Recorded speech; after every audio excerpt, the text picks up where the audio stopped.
शिवसृष्टीला अनेक संत लाभले आहेत. त्यातील एक नाव म्हणजे संत रोहिदास महाराज यांचे. संत रोहिदास महाराज यांचा जन्म हा काशी शहराच्या जवळ असलेल्या मांडूर या गावात झाला. 1377 मध्ये त्यांचा जन्म झाला, तर त्यांचा जन्म हा वाराणसी येथे गोवर्धनपूर येथे झाला. संत रोहिदास यांना अनेक नावांनी ओळखले जाते. त्यांचे नाव हे सूर्याप्रमाणे तेजस्वी असल्यानं रविदास असे ठेवण्यात आले.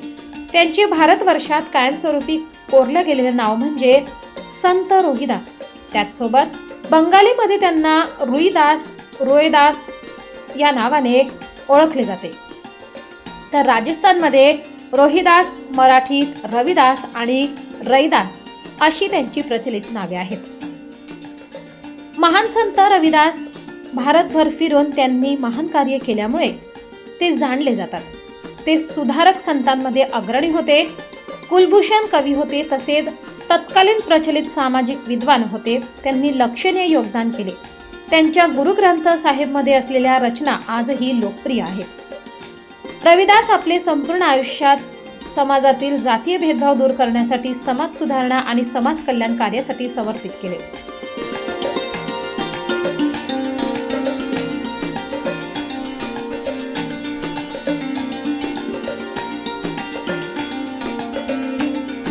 नवापूर येथे डॉक्टर बाबासाहेब आंबेडकर चौक परिसरात दिनांक 12 फेब्रुवारी बुधवार रोजी सायंकाळी संत शिरोमणी गुरु रविदास महाराज यांची 648वी जयंती उत्साहात साजरी. सर्वात प्रथम मान्यवरांच्या हस्ते दीप प्रज्वलन करून संत रविदास महाराजांच्या प्रतिमेचे पूजन करण्यात आले. तसेच समस्त महिला पुरुषांनी देखील प्रतिमेचं पूजन करून नमन केलं.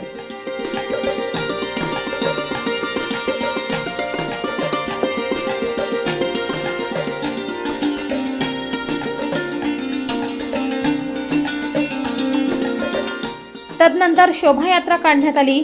त्यात महिला, पुरुष, मुले, मुली सर्व मित्रमंडळींनी डीजेच्या तालावर नाचत गाजत संत शिरोमणी गुरु रविदास महाराज यांचे जयघोष करण्यात आले.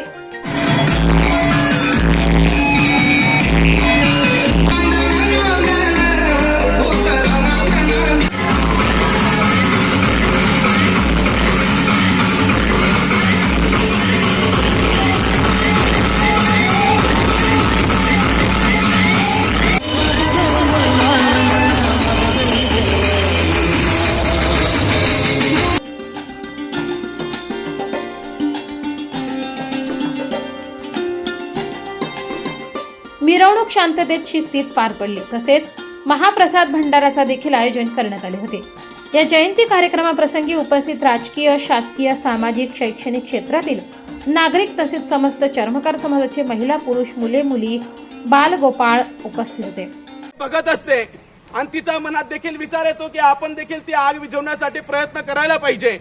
चिमणीचा आकार एवढासा असतो, पण तरी तिची विचार प्रवर्तक क्षमता किती मोठी आहे. ती त्या ठिकाणी असलेल्या डबक्यातून ती त्या चोचीमध्ये पाणी घेते, पाणी चोचीत ठेवते आणि त्या आगीमध्ये टाकत असते. तिकडे बसलेले काही माकडं असतात, ते तिथे चिथावणी काढतात, तिला टिंगल करतात, तिला चिडवतात आणि तिला म्हणतात, अगं चिमणीताई, तू काही मूर्ख झाली आहे का? आगीचा स्वरूप इतकं मोठं आहे, वनवा इतका मोठा आहे, तुझ्या चोचीच्या थेंबेने ती आग काय विझणार आहे का? मूर्खपणा करू नकोस, याच्याने तुला काही साध्य होणार नाही. तेव्हा ती चिमणी म्हणते आणि चिमणी उत्तर देते. ते उत्तर आपल्यासाठी महत्वाचं आहे. ती चिमणी म्हणते की मला माहित आहे की माझ्या छोट्याशा चोचीच्या थेंबाने पडलेल्या ते थेंबाने ती आग काही विझणार नाही, याची कल्पना मला माहित आहे. पण जेव्हा जेव्हा इतिहासामध्ये या आगीचा इतिहास लिहिला जाईल, तेव्हा माझं नाव आग लावणाऱ्यांमध्ये नाही तर आग विझवणाऱ्यांमध्ये असेल, याचं मला समाधान असणार आहे. आणि म्हणून या गोष्टीचा अभिमान आपल्याला असलं पाहिजे की जे जे महापुरुष आपल्या समाजात होऊन गेले, त्यांनी क्रांतीच्या माध्यमातून एक नवीन आग निर्माण केली आहे. ती आपल्या सर्वांच्या हृदयात धगधगते. क्रांतीची मशाल विश्वरत्न महामानव डॉक्टर बाबासाहेब आंबेडकरांच्या माध्यमातून आणि जगद्गुरु संत श्रेष्ठ रविदास महाराजांच्या विचाराच्या माध्यमातून आजही आपल्या सर्वांच्या मनामध्ये धगधगते. तर म्हणतात ना की ऊंचा उठना नीचा गिरना दुनिया का दस्तूर है, कि ऊंचा उठना नीचा गिरना दुनिया का दस्तूर है और कभी ना उसकी हंसी उड़ाना जो बेबस मजबूर है. ही ताकद आपल्या सर्वांमध्ये असली पाहिजे. त्या ताकदीच्या माध्यमातून या महापुरुषांची जयंती तेव्हाच खऱ्या अर्थाने सफल होईल जेव्हा आपण मानवतेचा संदेश तळागाळापर्यंत पोहोचवणार. हा संदेश देण्यासाठी ही जगद्गुरू रविदास महाराजांची जयंतीचं आयोजन आपण करत असतो। त्यानिमित्ताने सर्वांना पुन्हा एकदा जगद्गुरू संत श्रेष्ठ रविदास महाराजांच्या जन्म जयंतीच्या सर्वांना मी शुभेच्छा देतो। या सर्व महापुरुषांना मी प्रथमतः अभिवादन करतो।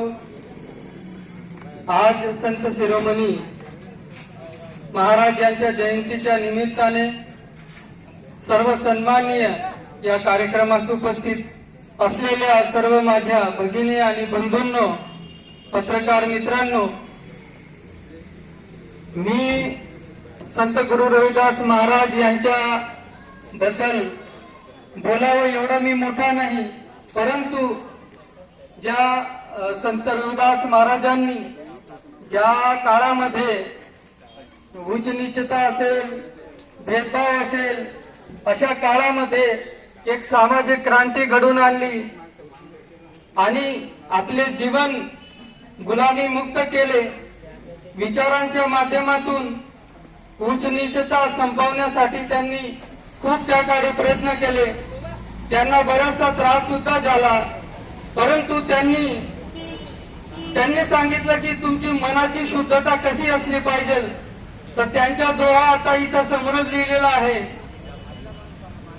त्यांनी लिहिलं आहे की मन चंगा तो कठोर में गंगा, म्हणजे तुमचं मन इतकं शुद्ध असलं पाहिजे, तुमच्या मनामध्ये इतकी करुणा असली पाहिजे, तर ती गंगा सुद्धा तुमच्या जवळ येऊ शकते।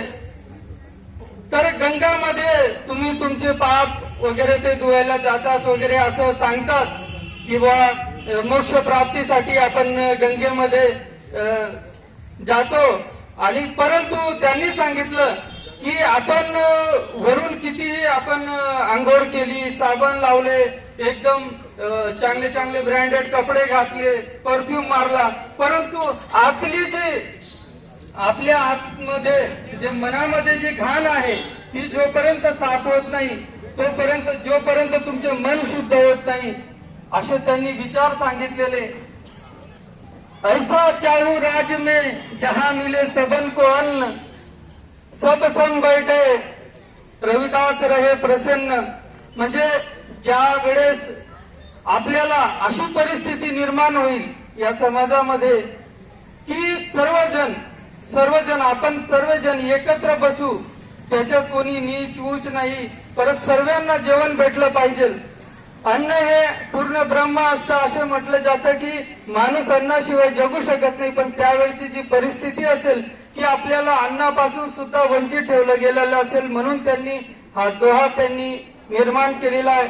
तसे असे प्रत्येक ब्युरो रिपोर्ट न्याय अन्याय न्यूज नवापूर। संपादक विजय तिजवीज, नवापूर।